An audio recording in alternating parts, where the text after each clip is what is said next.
Do you believe in the unseen? Welcome, brave souls, to the haunting reels. Mommy, Lily says you're pretty. A whisper in the dark. A closet door creaks, just a crack. Emily's smile doesn't reach her eyes anymore. Click, the Polaroid slides out. Blurry at first. Then her. Lily wasn't imaginary. Lily was in the frame. And now, her fingers curl around the closet door. The last thing she felt wasn't fear. It was the lullaby. The one she'd sung to Emily every night. Now their voices tangled together, wet and wrong, as the walls swallowed her whole. The air in Emily's nursery always felt different. Colder. Like the warmth refused to stay, no matter how high we cranked the heat. I didn't think much of it. Old houses have drafts, right? Then came the night Emily looked past me. Her pupils dilating in the dim nightlight glow, and whispered, "Lily says you're pretty, Mommy." My blood turned to ice. "Who's Lily, baby?" Her head tilted at an angle no 3-year-old should be able to manage. "My night friend. She lives where the clothes hang." The closet door stood slightly ajar. I could have sworn I'd closed it. Children love rules games, bedtime rituals, the way toast must be cut diagonally. But Lily's rules made my hands shake. Lily doesn't like closed doors. The closet swung open nightly. Lily gets mad if you take the last cookie. One morning, I found our jar shattered, crumbs arranged in a child-sized spiral. Lily says grown-ups lie. Emily's voice dropped to a guttural rasp when she said it. My husband, Mark, joked about ghost nanny drama until he woke to find Emily's favorite stuffed bunny inside the locked closet. Its button eyes had been chewed off. I set up a baby monitor with night vision. The footage showed Emily sitting up at 3:17 a.m., whispering to the closet. Then, a shadow detached itself from the hanging clothes. Tall, too tall for a child. It crouched beside Emily's bed, its spindly fingers stroking her hair. When I screamed, Mark came running. The screen now showed only Emily, sleeping peacefully. "You're stressed," he said, deleting the file. That night, the monitor turned itself on. A voice crackled through. "Erase me again. I'll show you my face." Emily started hiding things. Not toys or candy photographs. Polaroids I'd never seen before, tucked beneath her mattress. Emily asleep, a blackened hand gripping her ankle.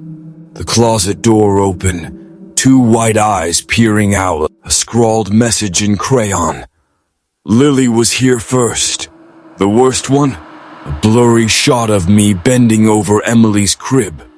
With that thing looming behind me, its mouth stretched into a grin full of needle-thin teeth. I woke to Emily's giggle downstairs. The monitor showed her bed empty.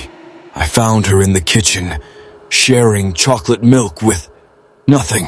"Lily's thirsty too," she said. Then the cabinet doors began slamming. Bang, bang, bang. Something whispered directly into my ear, smelling of wet earth and rotting fruit. "You can be her second mommy." The previous owners left no forwarding address, but the police report did. Missing child age 4 presumed dead, last seen near bedroom closet. The sketch made me vomit a girl with Emily's curls and Lily's hollow eyes. The realtor never told us. Lily did. That night, Emily's crayon drawing showed our family of 3, plus a 4th figure, its arms wrapped around all of us. The caption read, "Lily's home now." We nailed the closet shut. Bad idea. At 3 a.m., the scratching started, long, desperate drags of fingernails against wood. Emily sat up, smiling. "She's coming out the other way." Our bedroom mirror fogged over. 3 words appeared in the condensation. "Look behind you." The police found no signs of breaking. No fingerprints but ours. Just Emily's empty bed and the closet door hanging wide open. Inside, we found one last Polaroid. Emily and Lily, cheek to cheek, their smiles identical.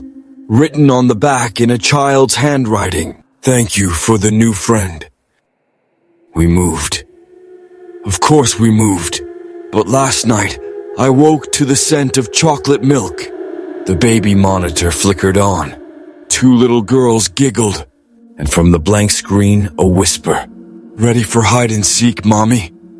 The realtor called it a fresh start. No history, no tragedies. Just a clean, modern home with thick carpets, and most importantly, no closets in the nursery. I should have known better. The first night, as we tucked Emily into her new bed, she suddenly grabbed my wrist with shocking strength. Her nails bit into my skin as she whispered, "Lily says she likes it here. The walls are softer." That's when I noticed it, the faint breathing coming from inside the walls.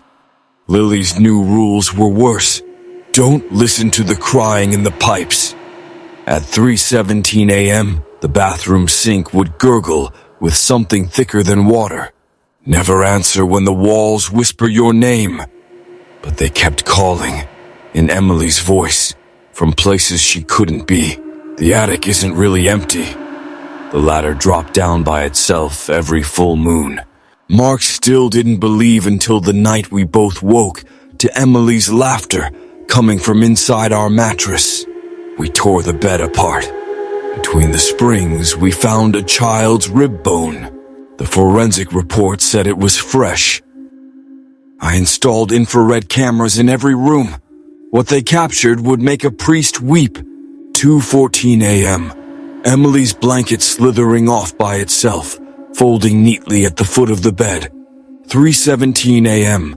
The rocking chair moving, its shadow showing two children where there should be none. 4:29 a.m. The worst one. Emily floating 6 inches above her bed, suspended by invisible hands, while something licked the camera lens. The footage always corrupted when I tried to show Mark, but Lily let me remember. Oh God, she made sure I remembered. Emily's artwork grew darker, a family portrait with 5 figures. The 5th had no face, just a mouth stretching ear to ear. Our house, but fleshy, pulsing, with veins running through the walls. A crude calendar with every 17th circled in black the day Lily first appeared. The final drawing came home from preschool. It showed a door, our front door, with the words, "She's learning how to knock." That night the pounding started, not at the door, inside our chests. Dr. Rosen frowned at Emily's blood work. Her iron levels are impossible, like she's been sharing blood with... The power went out. In the emergency lighting, we saw them tiny handprints climbing the walls like spider legs. When the lights returned, Emily's chart now read, "Diagnosis, beloved," in Lily's jagged handwriting. I finally climbed that damned ladder. The attic wasn't empty. It was alive. The walls breathed. The insulation squirmed like muscle tissue. And in the center, a nest of stolen things, my missing earrings, Mark's wedding ring, the first ultrasound photo of our miscarried second child. Something giggled in the darkness. Not Emily's voice, not Lily's, something newer. We tried to flee at midnight. The front door wouldn't open. The windows reflected 3 figures behind us. Emily began chanting, "Lily, Lily, let us in," through our mouth or through our skin. "Lily, Lily, never gone. Now we sing your hungry song." The lights exploded. In the final flash, I saw them. 2 little girls holding hands, and something older holding them both. The police found us catatonic in the nursery. Emily was gone. But the forensic team noted 2 impossible things. The walls bled when they took samples. Every mirror in the house showed 4 reflections where there should be 3. They missed the worst part. The nursery camera, it still streams. Right now, as I type this, the feed shows An empty rocking chair moving, 3 shadows where no one stands, and a message forming in the dust. Come play with us, Mommy. The police called it a breakdown. They said grief makes people see things, that no house could bleed, that missing children don't leave gifts. But when the social worker came to pack Emily's things, she froze in the nursery doorway. Who's the third girl? She asked. I turned slowly. The wallpaper, the goddamned breathing wallpaper, now showed 3 silhouettes where the pattern repeated. Emily with her curls, Lily with her hollow eyes, a new figure with my face. That night, the walls started peeling. Mark finally believed when we found Emily's pajamas in the attic. Still warm, still breathing, empty but somehow alive, rising and falling like a sleeping child's chest. When we touched them, our hands came away sticky with something that wasn't blood. The nest had grown. Now it held every baby tooth Emily ever lost, arranged in a spiral. The locket my mother gave me, filled with black hair. A Polaroid we'd never seen. Me as a child, sleeping beside something with too many joints. Mark screamed then, a sound I'd never heard from him, and threw the photo. It stuck to the wall. The house was accepting it. Father Mendoza agreed to bless the house, though his hands shook the entire time. He never made it past the foyer. The holy water burned through the floorboards like acid, revealing something moving beneath them, ribbon thin and black as spoiled blood. When he began the Latin rite, the walls screamed. Not metaphorically. The drywall split open in jagged mouths, howling in a chorus of children's voices. The last thing the good father saw before his heart gave out was Emily's face pushing through the ceiling like it was made of liquid, her smile stretching impossibly wide as she whispered, "You're not invited to the party." Mark died in his padded cell that night. The orderlies found him with his lips sewn shut with what looked like human hair. His final note, scribbled in his own blood. They're making a dollhouse out of me. I stopped sleeping, stopped eating, because every time I closed my eyes I heard them. Mommy, Mommy, Mommy, in perfect unison. The basement door, the one we'd never been able to open, swung ajar on the night of the new moon. The stairs led down much further than they should have. The air smelled of wet earth and spoiled milk. At the bottom stood a table. On it lay 3 things. Emily's favorite stuffed bunny, now with real eyes. A photograph of our family, with Lily standing between us. A knife.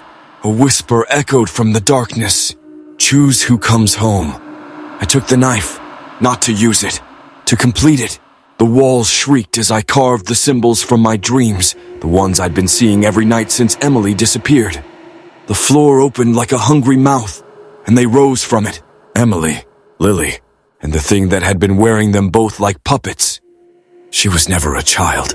She was hunger given shape, a hollow thing that feeds on love and loss, passed from family to family like a curse. The missing children, they become parts of her, new teeth for her endless smile. And now Emily was becoming one too. Half her face had already melted into Lily's, their features blending like wet clay. She reached for me with too many hands. We can be together forever, they said in one voice. The knife was still in my hand. Lily's true form pulsed in the shadows, a tumorous mass of stolen childhoods.